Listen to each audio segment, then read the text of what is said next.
Hello everyone, good morning, नमस्ते, राधे राधे दोस्तों, जय माता दी। कैसे हो आप सब? आशा करती हूँ आप सब बहुत अच्छे होंगे। तो दोस्तों, ये है शनिवार की शाम का ब्लॉग 4 बजे का। तो ये मेरे बच्चों का टाइम हो गया था ट्यूशन का और मैं बैठ गई थी तुरपाई करने। जो मैंने 2 ये सूट और ब्लाउज सिले थे, इनकी मुझे तुरपाई करके देनी है कस्टमर को। तो मेरे बेटे को बहुत ज़्यादा नींद आ रही थी और मैं उसको इतना उठा रही हूँ तो वो उठ ही नहीं रहा था। और वो रामलीला देखने जाते हैं, रात को 12 बजे आते हैं। उसके बाद देखो दोबारा से लुढ़क गया और मुझे उस पर हंसी भी आ रही थी। तो दोस्तों, ब्लॉग को फुल वॉच कीजिएगा तो आप जान पाओगे। तो दोस्तों, जो लोग सिलाई को छोटा समझते हैं, बहुत छोटा काम है और इसको अनपढ़ करते हैं, तो नहीं दोस्तों, सिलाई के काम में मैं बताऊंगी। पढ़े लिखे भी बहुत पढ़े लिखे इस काम को करके बहुत आगे पहुंच गए और अपना पहुंचने के बाद वो बहुत बहनों को सिलाई भी सिखाते हैं, तो उससे भी वो अच्छे खासा पैसे कमा रहे हैं। तो दोस्तों, आज मैं बताऊंगी आपको सिलाई के काम में कितना पैसा है। तो ये बात सच है दोस्तों, सिलाई के काम में पैसा ही पैसा है।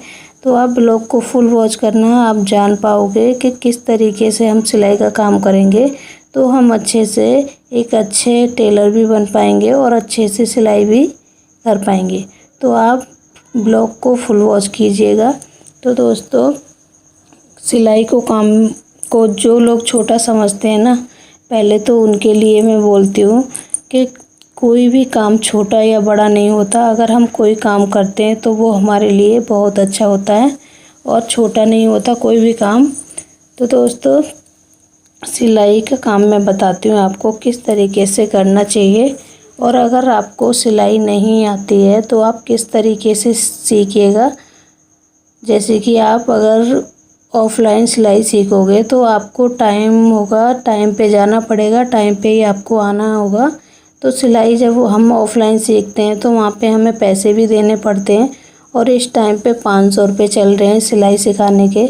तो उसमें आपको 500 रुपये भी देने पड़ेंगे और जब वो बुलाएंगे फ़िक्स टाइम होगा, जैसे कि आपको सुबह 11 बजे से 12 बजे तक बुला रहे हैं तो उस टाइम आपको जाना होगा। चाहे आपके घर में कितने भी काम है, आपको काम छोड़कर पहले सिलाई सीखने जाना होगा, उसके बाद आपको काम करने होंगे कोई भी। तो ये होता है ना, जब हम ऑफलाइन सिलाई सीखते हैं तो हमें जो टाइम हमारा फिक्स होता है उसी टाइम पे हमें वो काम करना होता है। चाहे घर में कितने भी काम हो, उसे छोड़ के हमें जाना ही होता है। तो ये आप ऑफलाइन सीखने में नुकसान है आपको। तो अगर आप इससे अच्छा यूट्यूब पे इतना अच्छे से सिलाई सिखाते हैं, ऑनलाइन सिलाई, तो उसको आप सीखोगे तो उसको क्या है, आपको जब आपको समय मिल रहा है घर का काम करने के बाद, आप तब सीख सकते हो। उससे आपको बिल्कुल भी दिक्कत नहीं होगी और अच्छे से आप सीख भी पाओगे। और एक चीज़, अगर आप ऑफलाइन सीखोगे तो आपको सिर्फ 11 से 12 बजे तक सिखाएंगे, 1 घंटा, और आपसे 500 रुपये महीने के भी लेंगे और आपको 1 ही महीने सिखाएंगे। और अगर आप ऑनलाइन सीखोगे यूट्यूब पर तो कितनी भी देर सीखो आप, 2 घंटे, 3 घंटे, 4 घंटे, आपको कोई पैसा नहीं देना, कुछ नहीं देना। और आपको समझ नहीं आएगा तो पीछे करके देख सकते हो वीडियो, तो बहुत अच्छे से समझाते हैं सभी। तो मेरा कहना तो यही है, आप यूट्यूब पर सीखो सिलाई, बहुत अच्छे तरीके से समझाते हैं। और अगर जब हम ऑफलाइन सीखते हैं ना, तो हम किसी से अगर एक बार पूछते हैं, दोबारा पूछ लेते हैं, तो जो हमें सिखाते हैं ना वो कहने लगते हैं कितनी बार बताएं, आपको समझ नहीं आ रहा। और अगर आप ऑनलाइन सीखोगे तो आप फ़ोन में 10 बार देखो, 20 बार देखो, आपको कोई नहीं बोलेगा कि हम कितनी बार बताएं। तो सिलाई सीखने के सबसे अच्छे कारण तो आपको यूट्यूब पर सीखो, इतने अच्छे से बहन समझाते हैं जो भी सीखते हैं। मैं ये नहीं कहूँगी मेरा ही ब्लॉग देखो, मैं भी कटिंग के डालती हूँ, ब्लाउज कटिंग, सूट कटिंग। तो आप बहुत सारी बहनें हैं जो मेरी यूट्यूब पर इतने अच्छे से समझाती हैं एक एक चीज़।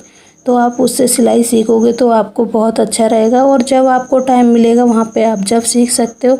आपको ये नहीं है, आपको अपना टाइम निकालने की ज़रूरत है। और आप बच्चे आपके स्कूल चले जाएं 1 घंटे, आप तब भी सीख सकते हो।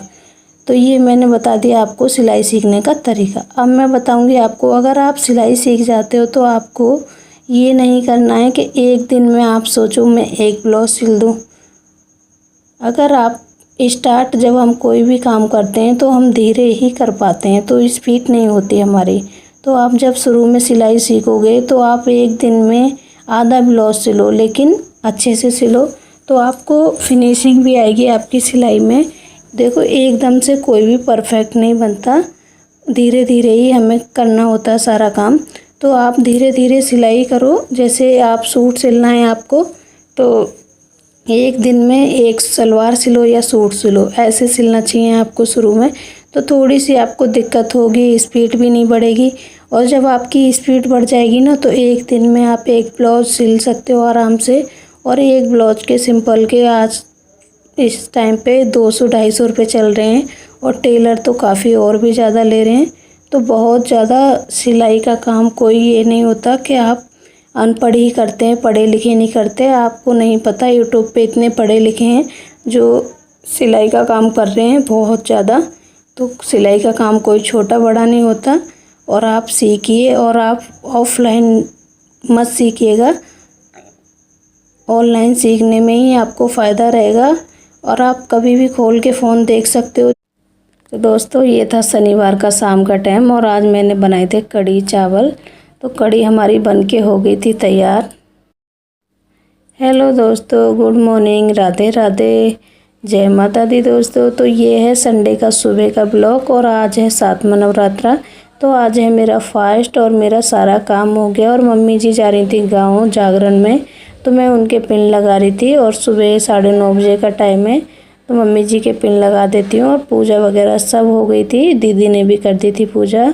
और मैं आपको दिखाऊंगी, पूजा हो गई है हमारी। और बच्चे भी हमारे नहा के आ रहे हैं इस टाइम। और आज बच्चे लेट उठे थे सोकर, क्योंकि हमारे बच्चे रोज़ डेली रामलीला देखने जाते हैं। आपको पता ही है मेरे यहाँ पे नवमी, पहले नवरात्रि से लेके दशहरा तक रामलीला होती है। तो बच्चे रात को भी गए थे। बारी थी मैं रसोई में, और मैं बच्चों को दे देती हूँ दूध गर्म करके, और अपने लिए भी मैं चाय बना लेती हूँ। तो दोस्तों मैं दूध दे देती हूँ पहले बच्चों को। और मम्मी जी चली गई थी, वो चाय वगैरह पी गई थी, और खाना भी उन्होंने खाया, थोड़ा बहुत बन गया था। तो ये सिंगाड़े लेके आई थी मैं, कच्चे बच्चों ने खाए नहीं, थोड़े बहुत खाए थे। तो उबाल के बच्चे ज़्यादा पसंद करते हैं, उबाल के इसमें नमक डाल के खाते हैं तो बहुत अच्छे लगते हैं सिंगाड़े। तो मैंने रख दिए थे सिंगाड़े उबालने, और एक तरफ बना रही थी मैं अपने लिए चाय, और बच्चों को दूध दे दिया था मैंने। तो चाय बन रही है मेरी, और मेरा फास्ट है आपको पता ही है। और बच्चों के लिए मुझे खाना बनाना है, तो मैं जब ही बनाऊंगी जब बच्चे खाते हैं। आपको पता ही है मेरे बच्चे घर में होते हैं, तो मेरा खाना दोपहर को ही बनता है, लेट बनाती हूँ। तो इतने मेरे सिंगाड़े उबलेंगे, इतने मैं कर लेती हूँ अपने लिए चाय। चाय भी मेरी बन गई थी, मैं चाय पी लेती हूँ। और चाय बन जाएगी तो मैं चाय पीने के बाद अपने सारे काम करूँगी। तो दोस्तों आज मेरा, जैसे कि आपको पता है, फास्ट है, तो मैं सिलाई का काम नहीं करती हूँ आज के दिन।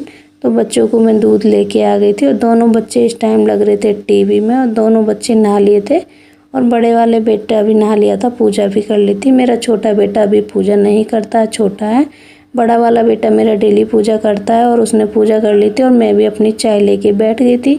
तो सिर्फ हमें संडे का दिन ही मिलता है साथ में जो पीते हैं हम। वैसे तो मेरी चाय लेट पीती हूँ मैं, तो 10 बज जाते हैं।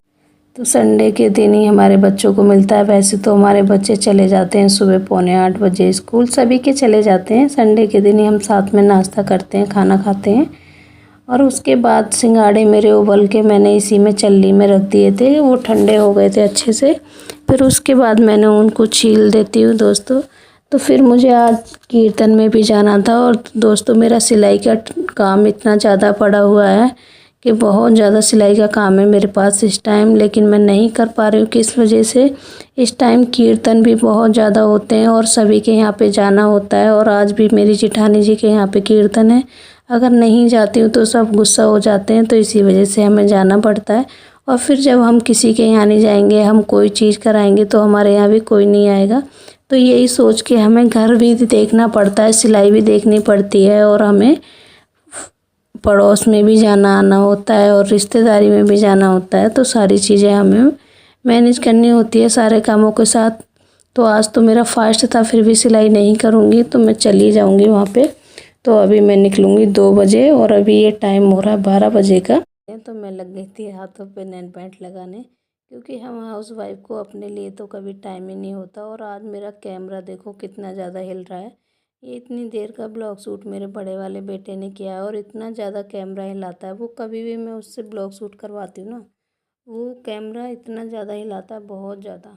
तो देखो, तो हम गए थे ऑटो से और हम पहुँच गए थे जेठानी जी के घर, मैं और मेरा छोटा वाला बेटा, और उसको आ रही थी शर्म।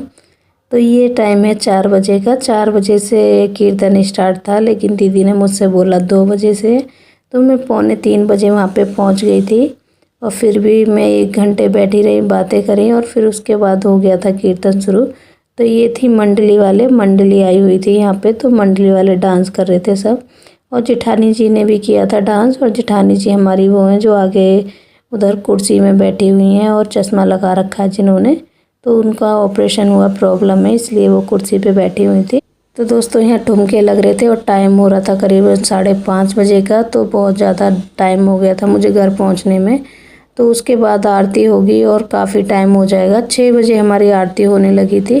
तो दोस्तों आज का ब्लॉग कैसा लगा? अच्छा लगा हो तो प्लीज़ लाइक करना, कमेंट करना, शेयर करना, चैनल को ज़्यादा से सपोर्ट करना, और जय माता दी लिखना मत भूलना। तो हम पहुंच गए थे 7:30 बजे घर पे और बहुत गर्मी हो रही थी।